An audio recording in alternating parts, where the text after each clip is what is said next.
Happy Sunday, everyone. My name is Matt. On today's show, we're going to talk about why I think Suzuki is going to be a superstar in this league. We're also going to talk about Ben Chariot, why I think he's the real deal. We're going to talk about a couple of Canadiens prospects at the World Juniors, and much, much more. So stay tuned. This is the Habsnation Podcast.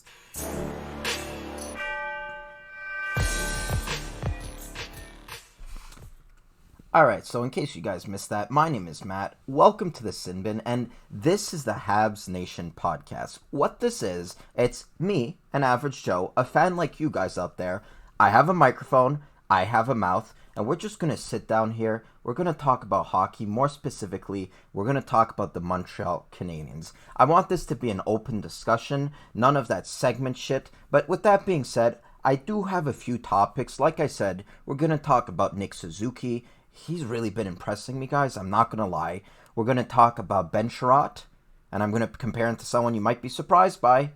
We're going to talk about Cole Caulfield, Matthias Norlinder, all of that and much, much more. Now, where can you guys join me? You can join me on Twitter. You can follow me at thesinbin1996. And do you see that down below? You guys can call in now. This is a new feature. I've been working on it for a while now. You guys will have the chance to call in on Skype, user the Sin Bin, and if you want to voice your emotions, you don't necessarily like writing in the chat, that's fine. You can voice your emotion. I will say, you can even prank call if you want. I mean, I need some calls just to test the whole thing, so it's up to you guys. If you're more comfortable texting, that's fine. I see Joe's in the chat. Hi there. He says, it's been a long day, had so much stuff to do. Finally, he can come home and relax we will do because we do have a packed show. Now, I will say, the Canadiens, I'm a big fan of fighting in the NHL. I'm sure longtime listeners will know that. I'm a big fan of fighting in the NHL. The Canadiens haven't had that many fights yet. I think last game against Edmonton, that was our second fight, if I'm not mistaken, both involving Ben Chariot. Now, I did find a fight of the Canadiens. I don't know if you guys missed this. It was during the Calgary game that happened a few days ago. There was a certain fight that went down. Why don't we watch it here?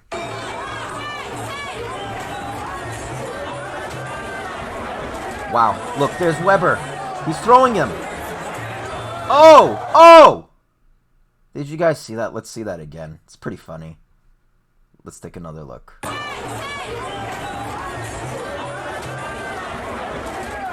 Wow.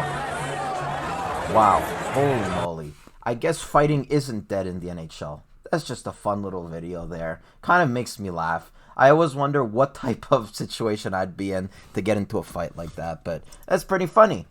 Shea Weber losing that fight against the Calgary fan. Joe said, Matt split up with X, but guess you can call it your X. Yeah. X-split, EX split, has been bullshit. I'm not going to lie, I paid to get the annual version, and it hasn't been working. I switched back to OBS, and there's still a few problems, but that's not going to stop me when it comes to talking about the Canadiens. And talk about the Canadiens, I will do. Joe, I'm not expecting much other people. It is the holidays after all. A lot of people are celebrating, and to those who are, celebrating, Merry Christmas, Happy Holidays, whatever it may be. But here at the Sin Bin, we are going to talk about hockey. Now, to start off this whole conversation, I'm just going to recap yesterday's game. In case you guys missed it, yesterday's game was with the Edmonton Oilers. Very frustrating game. Extremely frustrating game. The Canadiens are in a position in the standings where they cannot fuck around. All right? They cannot fool around. They need every point that they can get. I feel like yesterday's game, something that's always frustrating with me, if the team plays well, and they don't win, I think that's frustrating. If they played like shit, I would say, yeah, Edmonton, you deserve the win. But I really think the Canadiens earned that win, and they didn't get it. So that's something that's really frustrating to me as I pull out a soda here. Hopefully they can string a few victories in a row here, because like I said, the Atlantic Division and just the Eastern Conference in general, it's very, very competitive. They are fighting the fight of their lives. And with Buffalo winning yesterday, with Toronto winning yesterday, I'm not going to lie, yesterday's game hurt. It started off 2 goals by the Edmonton Oilers. I will say, Weber has been great this season. All right? He's been an all-star defenseman this season. If I had one vote for the all-star game, I wouldn't give it to Carey Price. I know for the past, I don't know how many years, it's always gone to Carey Price, yada, yada, yada. It's not really entertaining to see a goalie of the Canadiens go. It's more entertaining seeing a player like that year Subban went. I would vote for Weber. He's been a complete all-star. On that first goal, it's a 2-on-1, right? You have two options as a defenseman. You block the shot or you block the pass. Weber did neither. And I give crap a lot to Carey Price, this season. I don't think he's been particularly all that good. He's kind of been up and down.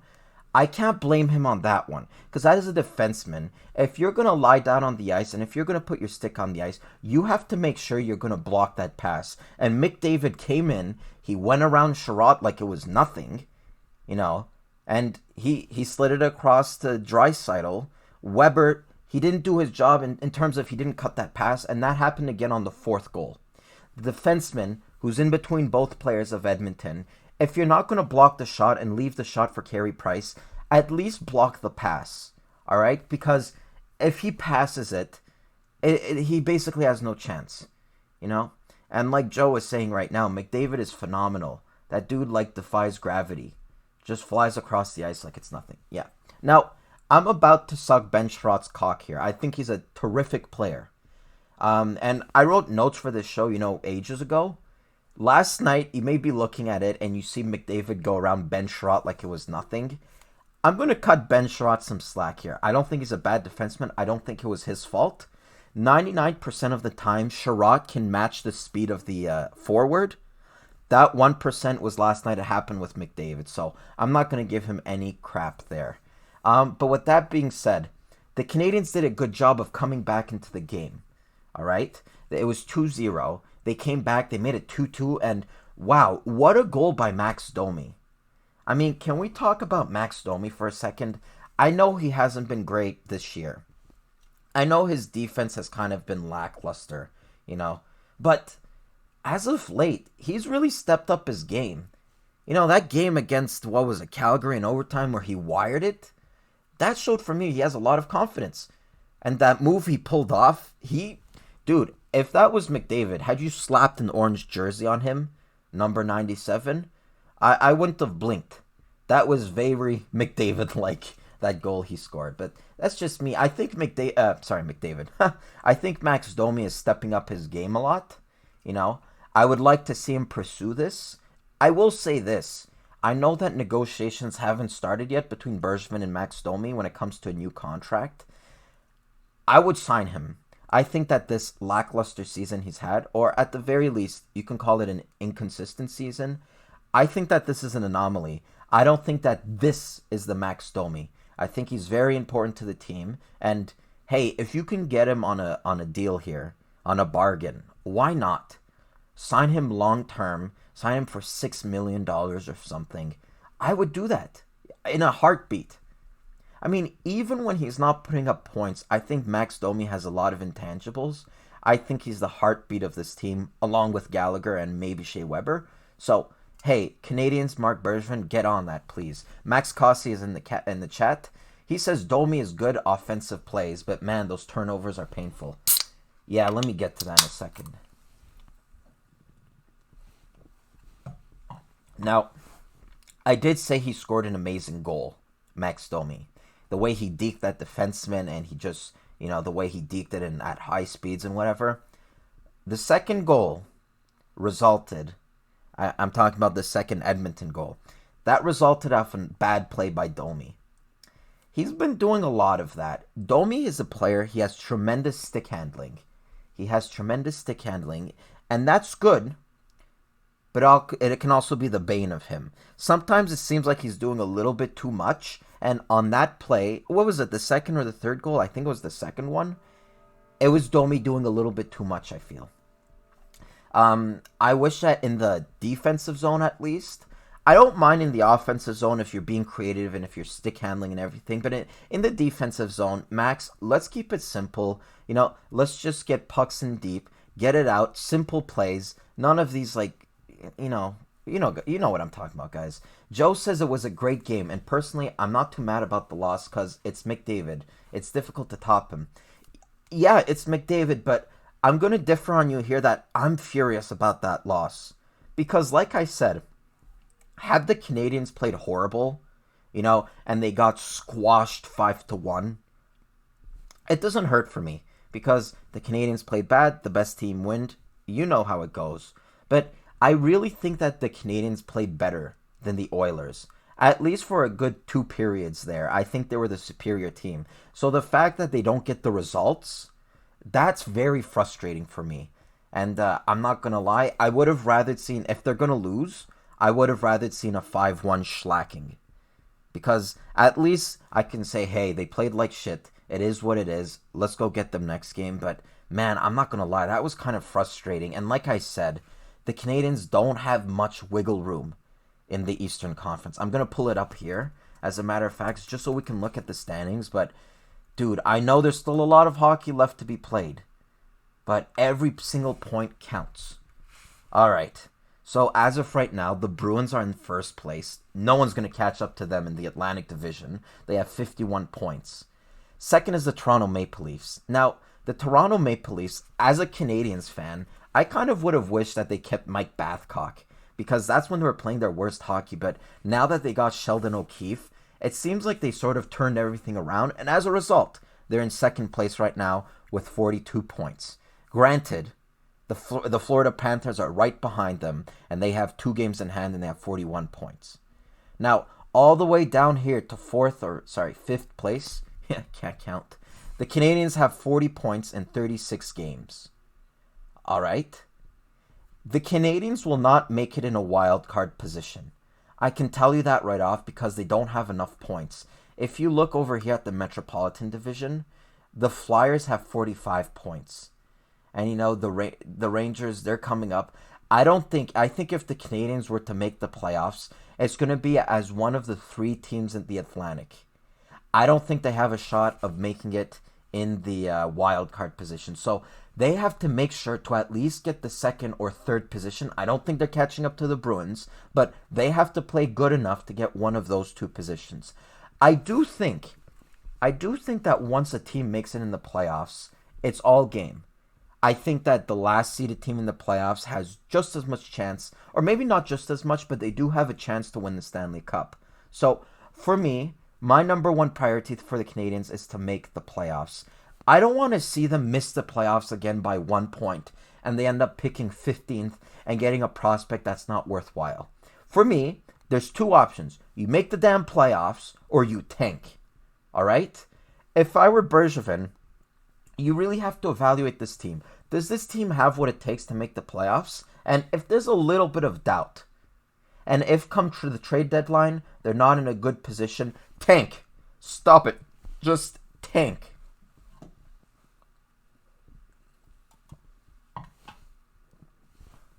Sorry, a little bit of heartburn, guys. The reason why I was a little bit late, actually, is because nature called, and I had to answer. I've been eating a lot more vegetable in my diets, but as a result, I've been having cramps. But back to Max Cossey. He says, yeah, I used to think, or actually I'll read Joe's message because it leads into that. He says, I think Danault was our best player defensively last night. Every time I see Danault, I just yell out Selke.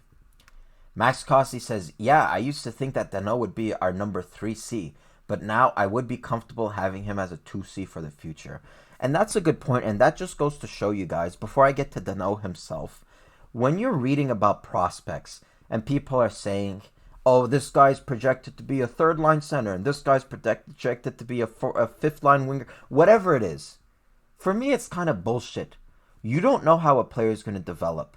Now, for Danault, a lot of people said when he first got acquired by the Canadiens, they said, he's a good player, he got drafted a little bit further down, he's going to be an ideal third, all right? If you have him in the first position or in the second position, your team is probably screwed. If you were to read those comments now and listen to those comments now, I think they're completely out of whack. Right now, as of this moment, in my eyes, Danault is bordering on a first-line center, okay? I think ideally he's a 2, but He's kind of somewhere in between the 1 and 2. You know, he's a great freaking player. And in my opinion, yeah, I do think he deserves to get nominated for the Selke. There should be a new trophy called the most underrated player that no one talks about because, you know, players like Ovechkin, they're going to get a lot of press. Players like Crosby, the McDavids, even the Dreisaitl's that are coming up. No one ever talks about a guy like Danault, you know? And as a result, I don't think he's going to get as many votes for the Selke as, say, a guy like Bergeron, who at this point is a household name. The Selke is a very hard trophy to win. I will tell you that, guys, because not only do you have to be great defensively, and I will say, I think if you look at the previous winners, whether it be Kopitar, whether it be Bergeron, I think that Danault has just as good a defensive game as those guys. I will say that. The only thing is, to get a Selke nomination at least, you have to put up a crazy amount of points to go along with that defense. Okay? And when I say a crazy amount of points, it's usually something around a point per game. If you look at the history of the Selke, it was Ryan O'Reilly last year. He was around a point per game. And he provided great defense. Kopitar, he had 90-something points when he won. Bergeron, he puts up crazy numbers. So the reason why I'm a little hesitant, I mean, again, if it were up to me, sure, I would nominate him. I would vote for him. But the reason why I'm a little bit hesitant is because Danault, the way it's going, he kind of seems like a 60, 65 point, maybe 70 point player. And the NHL, they really nominate for the Selke those who put up crazy numbers along with that defense. I think that Jonathan Toews is sort of the anomaly to that rule. But still, I would be so happy if he gets nominated for a Selke. I just don't know if it happens. I think that year in and year out, he's kind of going to fall like 5th in the voting or something like that. All right. Now, I did want to talk a little bit about Suzuki here. Let me see if I have a graphic. Nick Suzuki. If there's one prospect that surprised me, and if there's one prospect who's really, he took me off guard, I gotta say, it's Nick Suzuki. Now, why do I say Nick Suzuki? Now, I'm gonna sound like a broken record, but he played extra years in juniors. When the Vegas Golden Knife drafted him, that is, it's not like they played him right off. Even when he got acquired by the Canadiens, it's not like they played him that year he got acquired. They let him marinate in juniors. You know, hockey players, they're like steaks. You know, you don't just put them on the barbecue for 1 second and then eat it raw. No. You have to let them marinate a little to get some of that flavor. You know, I'm a huge fan of letting players marinate. That's a weird word. I got to change it. I'm a huge fan of having them develop in the leagues below the NHL. I don't think there's such thing as overdeveloping a player. And when it comes to Nick Suzuki, it was great. A great decision of them to send him back to juniors the year that they acquired him. Now, why do I bring that up?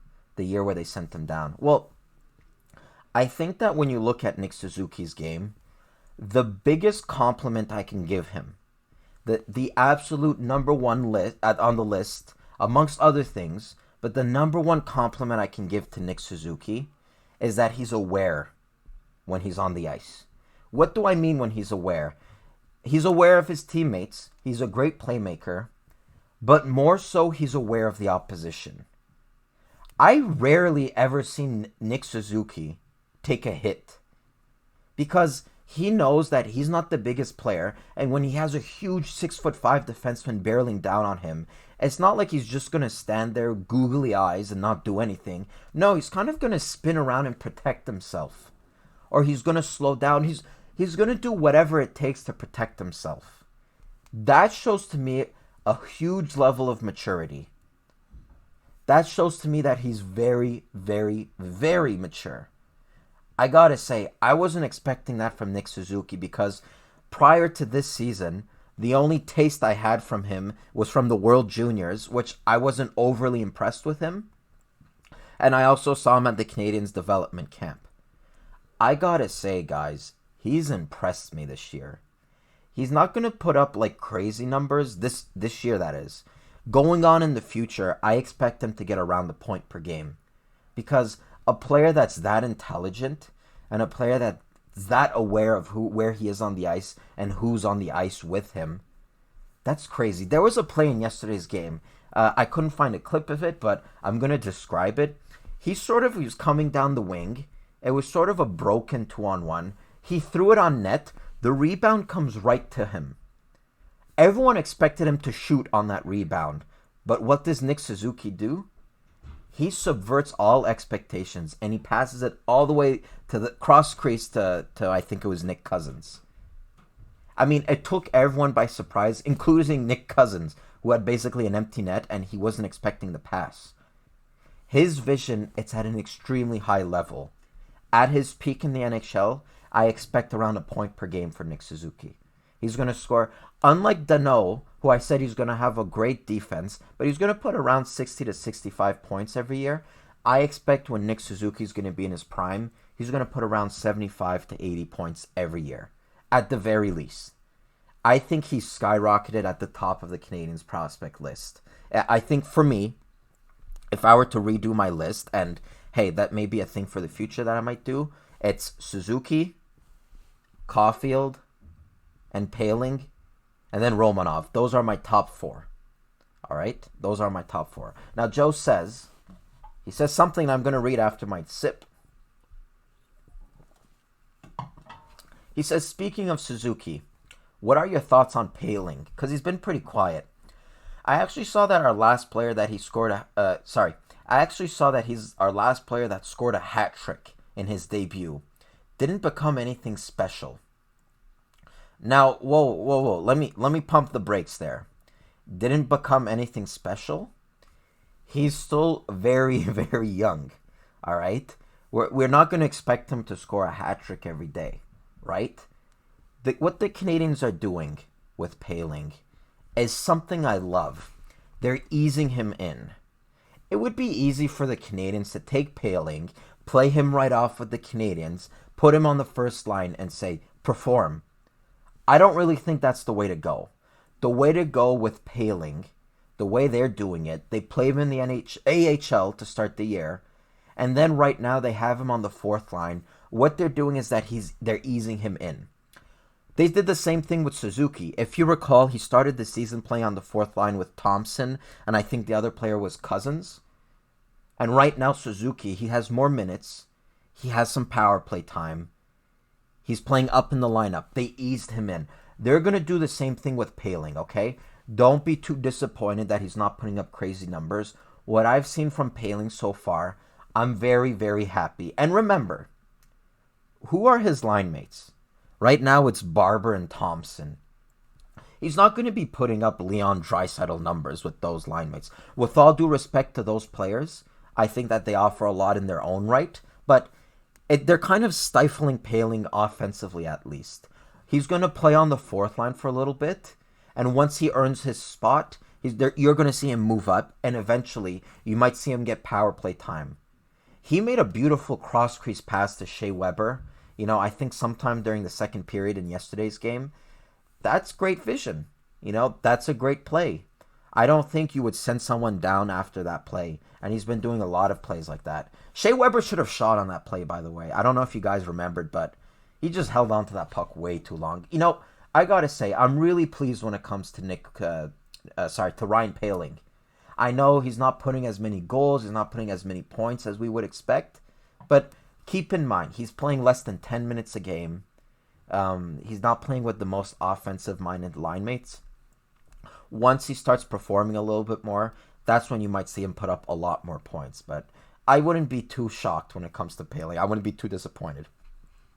Joe says, I think in the 30s or something was the last time a player scored a hat trick in his debut for us before Poehling.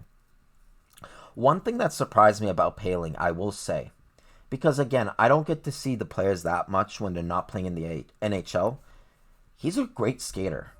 And when I say great skater, I think he's a tremendous skater, this Ryan Poehling. He seems like a biggish guy. You would expect him to not be that mobile, but no, he's really, really fast. And I think that's going to be a great asset of his moving forward.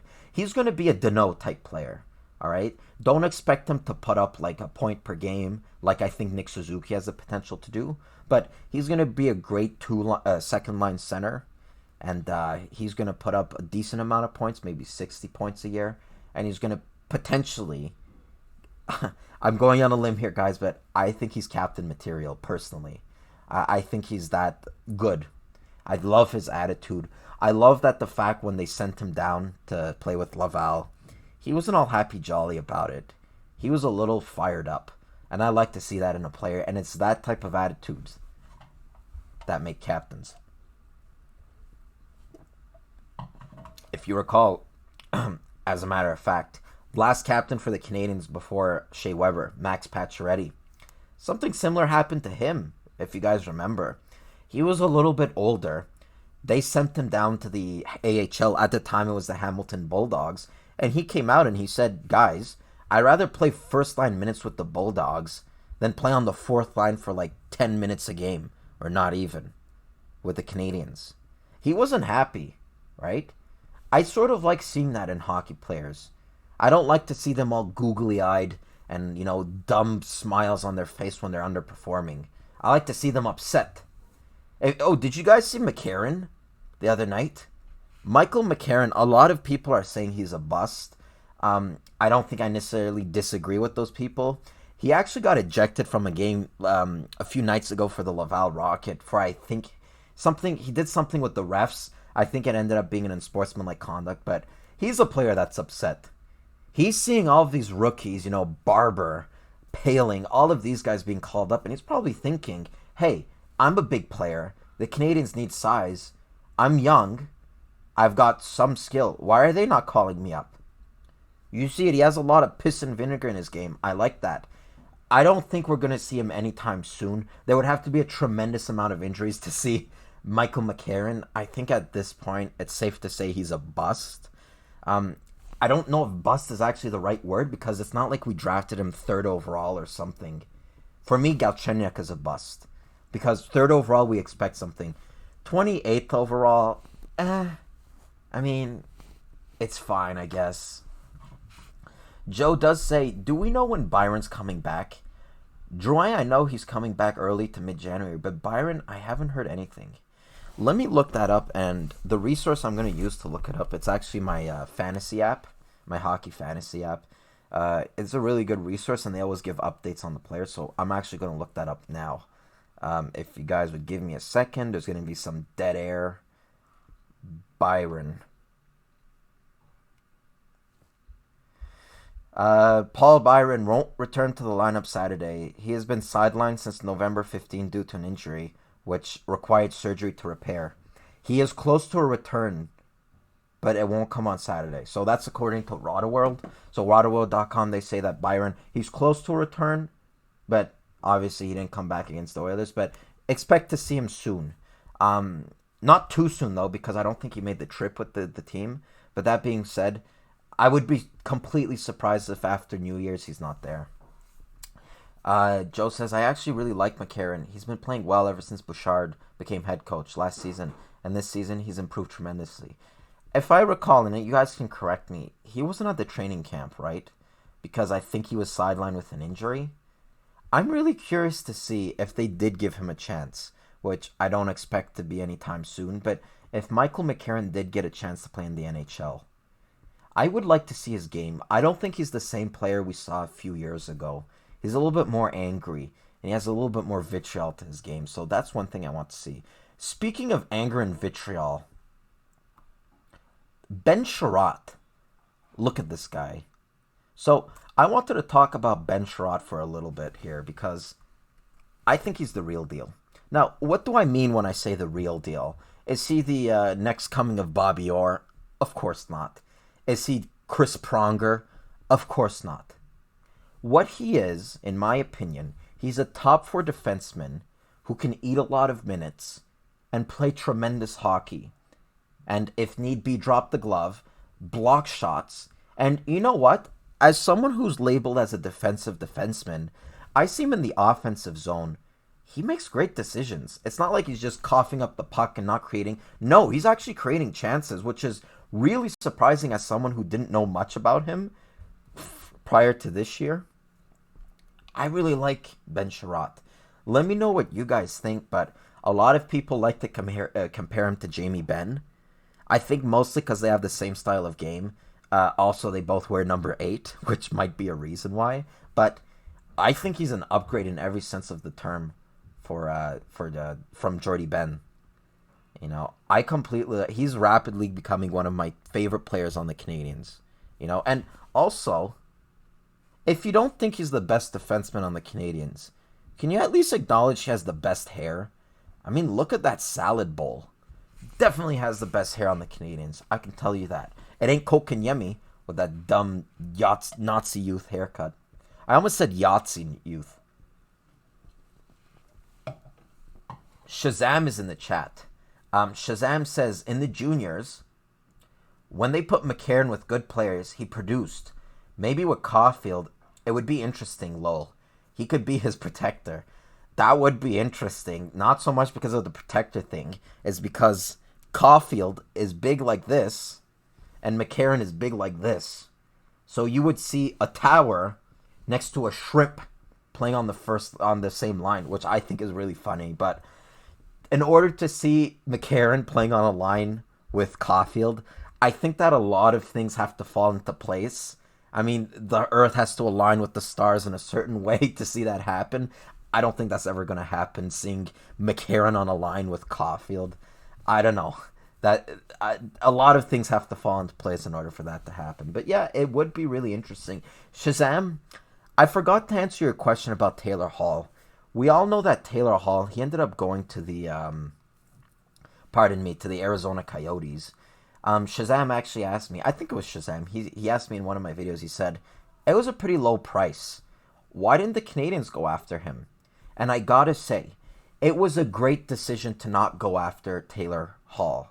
I know that Montreal's kind of been in the mix all this time, but in order to get a rental like Taylor Hall, I'm not against rentals. And when I say rental, I mean a player that you're signing whose contract ends at the end of this year and who may or may not re-sign with you. So, in order to get a rental like Taylor Hall, I think that you have to be a Stanley Cup contender. Because otherwise, it won't be worth...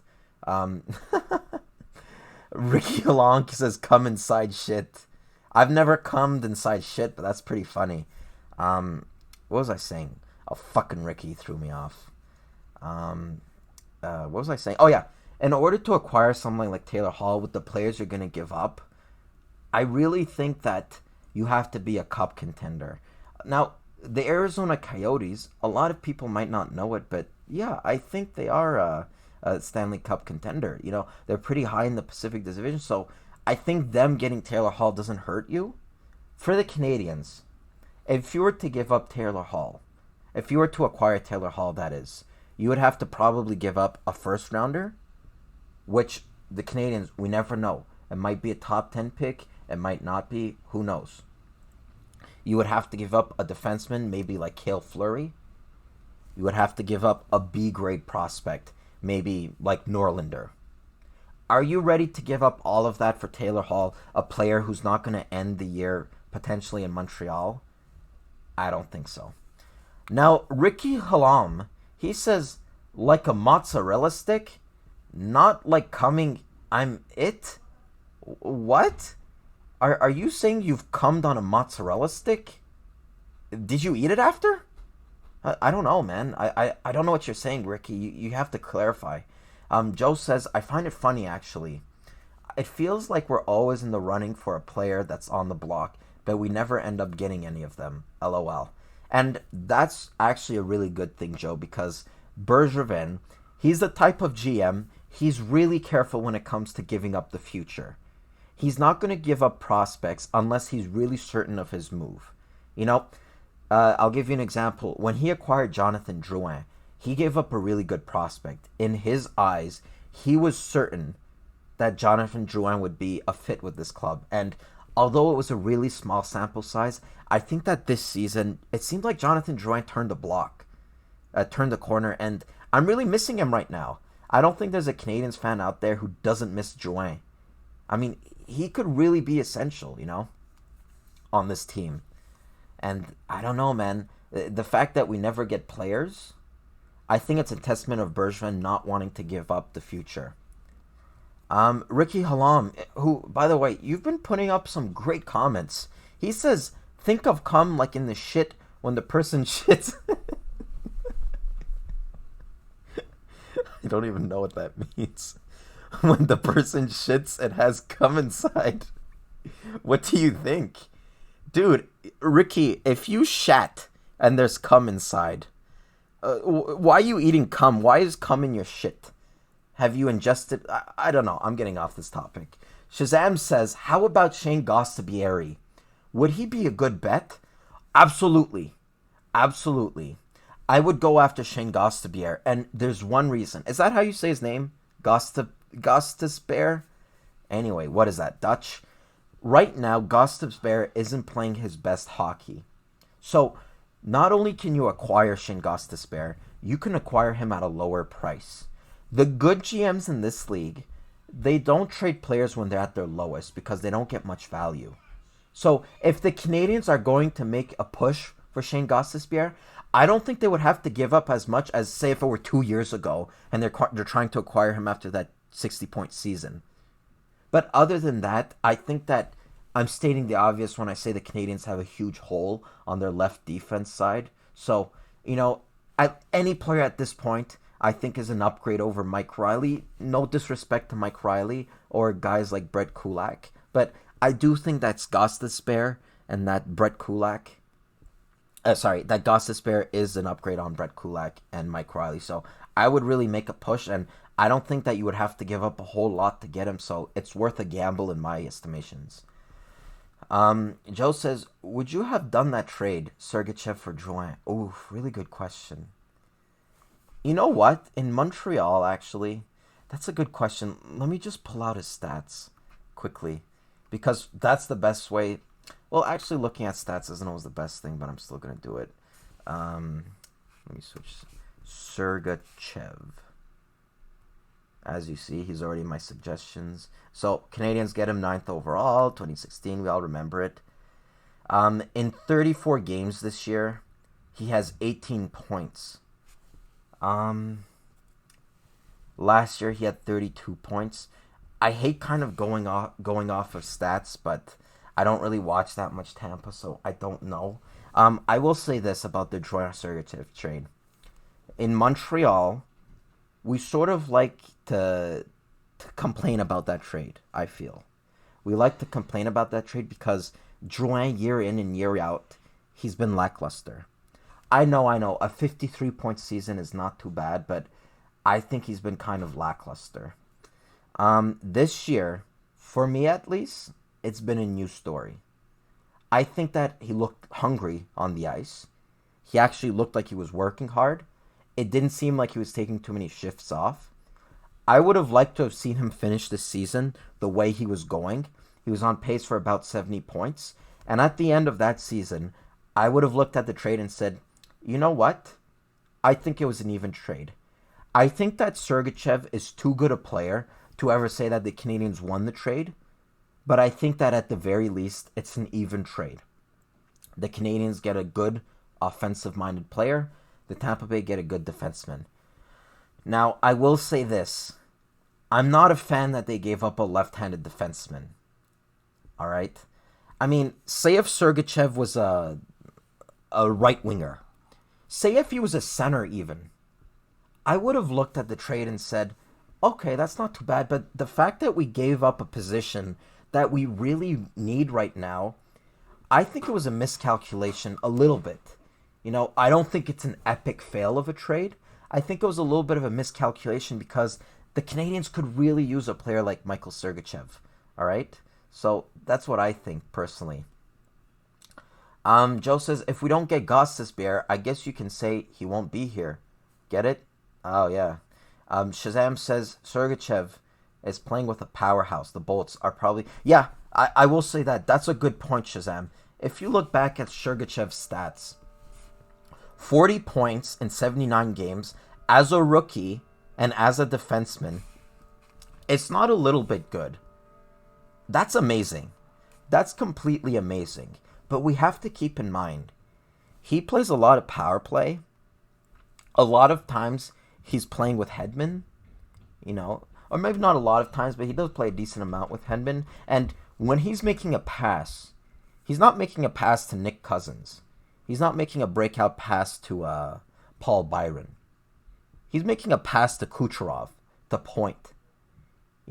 Sometimes you sort of have to sit back, give the pass and let the other players do the rest. So I think that playing on a good team like Tampa, especially that season they had last year, it really inflates his stats a lot. It makes him look a lot better than he actually is, in my opinion. So when I think about it that way, yeah, that's true. I think that it's sort of an even trade. But like I said, I don't think he'll ever reach the point that it's going to be a win for Montreal. I really don't think so. And I will say it too, for someone Bergevin who's often said, "Je vais pas hypothéquer la future." I'm not going to gamble with the future. I'm not going to trade it. The fact that he gave up Sergachev, who at the time I think was 19 or 18, and he got a player who at the time was 23, that's a good 4 or 5 years there. That's a good 5 years that you're giving up. So I wasn't a fan of the age either, but, only time will tell when it comes to trading, personally. Joe says, I think it made sense trading Sergachev for Drouin at that point. We lost Radulov, so we needed offense. Plus, we had just drafted Juleson. That's right, but Juleson doesn't play the left. Okay, so you're not replacing Juleson with Sergachev because they play two different positions. You can't say it's a replacement. Now, do I think at the time I hated it. And do you know why we hated it? We didn't have a problem with left-handed defensemen at the time. We didn't have a problem with winger. At the time, the position that was severely lacking for the Montreal Canadiens was center. Okay? I had no problem trading Sergachev at the time. All right? I don't think that he's all that in a bag of potato chips. You know what I'm saying? But if we were to trade him, get the position you need. Get a centerman. All right? I think that we have a lot of decent left wingers even today on the Canadiens. I mean, Max Domi is a great player. I think he can potentially be a first-line player. I think Tatar is a great player.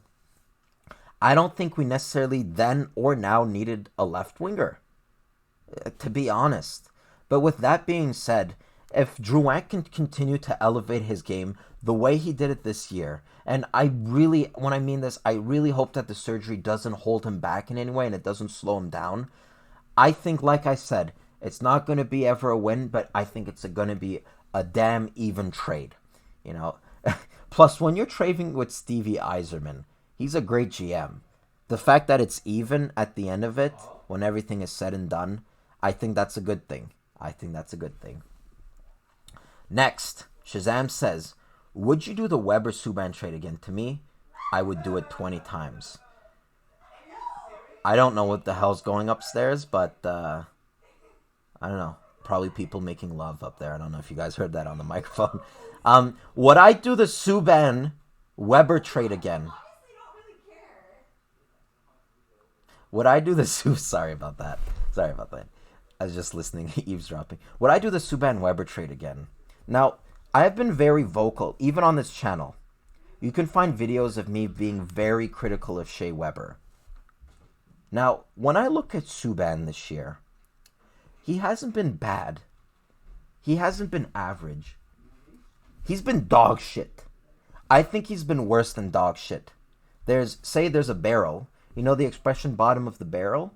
Well, there's a barrel of shit. He's not at the bottom of it. He's like in the ground. Subban has been horrible this year. Through 30-something games, he only has 6 points. Weber, on the other hand, he's on pace for around 60 points. Expect a little bit of a dip, nonetheless. But if you look at the defense that Weber is providing, the leadership that Subban never was able to provide. In fact, quite the opposite. He was viewed as a locker room cancer. Right? If you consider all of those factors, I would be crazy if I say the Canadiens didn't win that trade. I would be crazy. And when I speak about trades, the first thing I look at, before I look at the stats or anything like that, I look at the age. And when I've come out in the past and I've been critical about that trade, it's been mostly because you traded a player who at the time, I think Subban was 28 or 27, and Weber was in his early 30s, maybe 31 or 32, something like that. I might get it, but I can say that Weber was considerably older than Subban. I wasn't a fan of that because I came out and I said, okay, we might get a few good years out of Weber, right? But he's going to decline and Subban's going to keep going. Now, I don't know if there's been some kind of a miracle that's been going on, or I don't know what's been going on, but the opposite's happened. Subban's the one that declined. I don't know why. Well, I say I don't know why. That's actually a lie. I have a hunch why. First of all, he's never been a great skater. He's never been a great skater. Now, I think that the league, if you were to have one asset, if you can't have everything, I think the one asset to have is a great skating ability. Because especially as a defenseman, that can keep you going years and years in the NHL. Subban's never been a great skater. I think it's starting to hurt his game. You see him the way he moves, he goes and he has these huge movements, but it's like he's barely moving. I think that, you remember that one off season where he put on all of that muscle mass? I think that sort of slowed him down. And I'm not joking, he really seems less mobile ever since then. But most importantly, other than the skating, Subban loves Subban. No one loves PK more than PK. When I see him in commercials, and when I see him after games, and he's not wearing a Canadiens hat, he's not wearing a Nashville hat, he's not wearing a Jersey Devils hat, he's wearing a PK Subban 76 hat. He's wearing his own brand, he's promoting himself. When he goes on talk shows and when he goes on, he has a YouTube channel, he's promoting himself. He's not putting hockey first. And I get it. You've signed all of these deals. I understand he may have signed it before this piss poor year.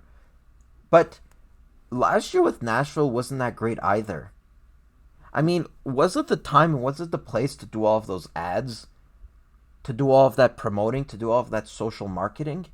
I don't think so. How can you put your face on a YouTube video when you don't have the play to boot? I always said it. My dad, when it came to studying, my dad's Arabic, okay? And one thing about Arabs, they want you to get great grades in school. My dad said, you can't go out and party if you didn't study. If you got a bad grade on an exam, you can't go out and party.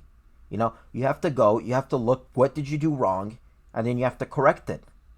For Subban, I feel like you can't really go out and do all of those commercials and, the pointing to the sky and all of the hot dogging. You can't do it if you don't have the play to boot. It's kind of frustrating. Frustrating. I can't say it's frustrating because we did get Shea Weber out of him, which is not frustrating at all. But if you were a Devils fan, and if I were a Devils fan and I saw that, I would be angry. I would say, cut that shit out. Focus on hockey. You have, one bloody goal this year? I will make a video about this, trust me. And a lot of people call me a homer. I don't like that because I'm not a homer. I call it as it is. Subban for a long time was my favorite player. Up until a few years ago, actually. I have 2 of his jerseys. I have 1 of his t-shirts. I have a painting of his. I love Subban. So when I'm saying this, I'm not biased. I'm not skewed in any way. I'm just trying to say it how it is.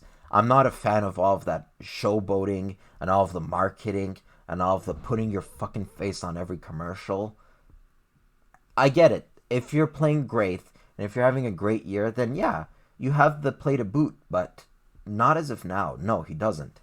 And we get it, by the way, Subban. We get it. You're into Lindsey Vonn. Damn. I can't wait to see her drop him for another guy.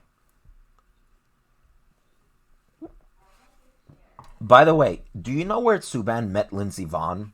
The ESPYs, which is like the Oscars for sports. And the Oscars are bullshit, first of all.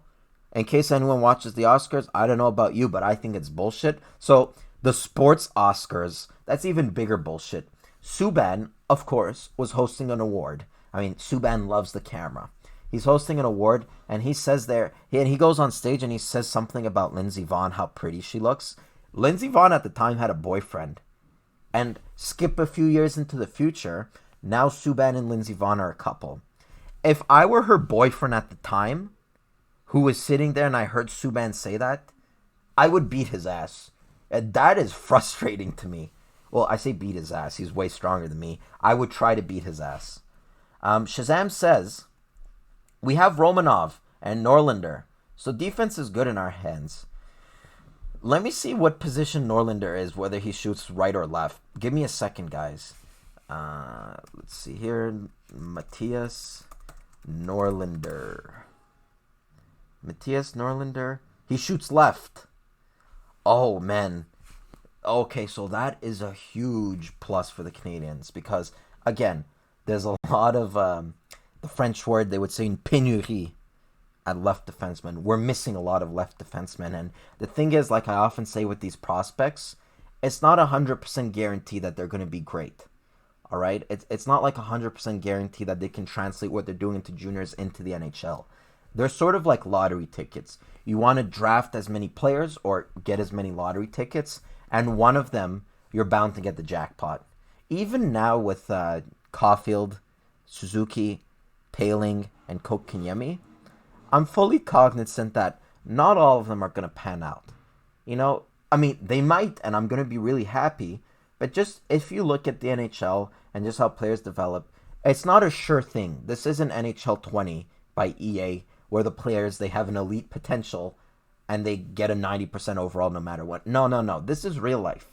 It's not guaranteed. So that's why it's important to draft properly so you can get a bunch of players, a pool of players, and hopefully a few out of them are going to end up being the winning lottery ticket. Joe says, speaking of YouTube channels, did you see the Habs Christmas video? It was the cutest thing. The Habs made a Christmas video?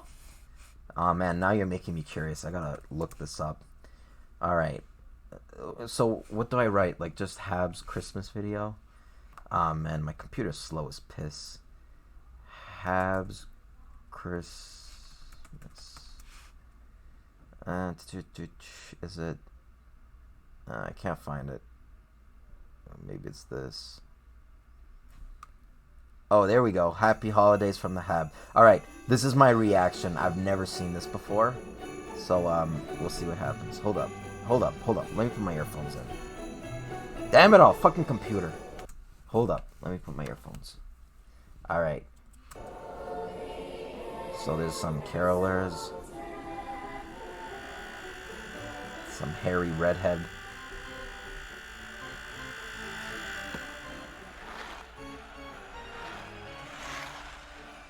Hey fans, on behalf of myself, the organization, and all my teammates, Merry Christmas and Happy New Year. Joyeux Noël, passez des belles fêtes et soyez prudents. I just want to wish you guys a happy holidays, Merry Christmas. Oh my god, Domi's tiny. Look at him.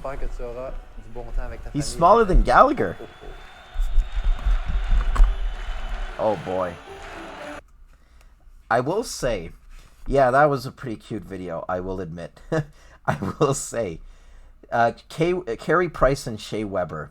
I really love them as players, you know, but when it comes to doing interviews and all of this marketing stuff, you could tell that they hate it. They want to be elsewhere. A few episodes ago, I showed last year's Christmas video with Shea Weber and Carey Price, and they're two of the most monotone, boring guys I've ever heard, and they're speaking to each other, and it just sounds like this. Hey, so, Carey, what are you doing this year? Oh, I don't know, Shea. I think I'm going to invite you over. I think that would be pretty normal, Carey. I think it's personally hilarious. I really do. Now, my next topic I wanted to talk about was the World Juniors, all right? Because a lot of these players, and I'm saying it from my standpoint, but I'm imagining it's the same as you guys. Say, for example, Norlinder. We've heard a lot about Norlinder in the past few days. I made a great video on him. It's how Per Haglund, a journalist back in Sweden, he says he's a great player, and he projects him to be a really good player in the NHL. I think that's a good source and a good person to hear it from because he has seen players develop a motto of the ilk of Peter Forsberg, Victor Hedman, those types of guys. So when a guy like that says it, then yeah, you got my attention. You got my curiosity. Now, I don't see him play in Sweden. Bell TV doesn't have the motto games, unfortunately. So the only time I can really look at these players before they make it to the NHL, it's at the World Juniors. And speaking of the World Juniors, these are projected lineups, keep in mind, because the real things I don't think have come out yet. My corrections. This is actually the preliminary roster. As you see here, this is for Team Sweden. We see Matthias Norlinder. He plays for Modo. His current team is obviously the Montreal Canadiens. He's going to play defense for the Swedish team. So that's the first player I'm going to have on my radar. What am I... Sorry. I'm a little mush mouth. Let me take a drink. What am I expecting from Matthias Norlinder in Sweden? You know, I'm not expecting for him to light the tournament on fire, sort of like how Romanov did it a few years ago. I want to see him play great defensively before he does all of those flashy moves, okay? For me, I want to see how mature his defensive game is, and then, yeah, if everything's said and done, yeah, you can go and do those crazy between the legs moves. That's pretty cool. Now, for the U.S. team, let me pull it up here. This is what the projected lineups look like. Sorry. Let me just scroll down. Where the fuck is it? It should be a photo. Oh, God damn, I should have prepared better. There it is. There it is. This is the preliminary roster. Cole Caulfield, first line right winger, playing with Bobby Brink, who's a first-round pick by the Minnesota Wild, who plays with John Breacher. Not familiar with that guy. There's also players like Arthur Kaliev. He's supposed to be a decent player, I believe. Alex Turcotte is there. Oh, okay, so obviously Turcotte's not going to play on the fifth line, so these aren't in order. Oh my god, I feel stupid. I think it's an alphabetical order. Oh, fuck. I'm dumb. Anyway, it still stands. There's going to be Caulfield. There's going to be Turcotte. There's going to be Zegras. I mean, I think that the Americans look like a fucking powerhouse here. Now, for Cole Caulfield, my expectations are a little bit different, okay? I am expecting him to light the tournament on fire. And with no major Canadiens prospect going on Team Canada, when I'm not watching Team Canada, and I'm still rooting for them guys, my attention is going to be solely on the Americans. I want to see how good this Cole Caulfield is. A lot of people projected him to go in the top 10. Some people, such as Craig Button, had him in the top 5. So I want to see if he's all that. I'm going to pay close attention, and since we don't get the American games, and we don't get the college games, I think he plays with the Wisconsin Badgers, now is the chance to see him. Now is the time to see if he can step up to the plate and, and back up that pedigree he has. So that's what I expect from Cole Caulfield. He and Norlinder, they're the two top players. I couldn't find a Russia roster. I would be interested in seeing if Romanov is going, but we'll see. Kossi says don't sleep on Harris either. I didn't know if Harris actually made the lineup. I think he's a defenseman, right, for Team Canada, or maybe he's a forward, but I wasn't sure if he actually made the lineup, and if he did, if he's actually going to play the games, but I will pay close attention to him too. I'm really curious when it comes to him too. So I hope you guys enjoyed this episode of the Habsnation Podcast. I do appreciate you guys, Joe, Shazam, and Max, you guys coming out here. Joe says that Harris is a left-handed defenseman, so there you go. If you guys like this content, make sure to drop a like. It helps with the YouTube algorithm. And also make sure to subscribe. And if you guys want to follow me, make sure you follow me on Twitter at thesinbin1996. If you have any questions or anything you want to address, here's my email. And as per usual, make sure to follow me every Sunday at 7 p.m. Eastern Standard Time. I'm looking at the French time, 19 o'clock. 7 p.m. Eastern Standard Time, live. We are going to do the Habsnation Podcast. Now, it's going to be the holidays upcoming. It's going to be Christmas. I'm going to take the year off. Sorry. I'm going to take the week off. And, Max Cosby saying he plays for Team USA, so there you go. I'm going to take the week off here. We're going to, be in the festive mood. I think a lot of you are already in the festive mood, but I'm still going to be putting up videos, editorials. I hope you guys can do it and make it. Joe says, great stream, Matt. Happy holidays. Yeah, happy holidays, guys. And as per usual, my name is Matt. Keep your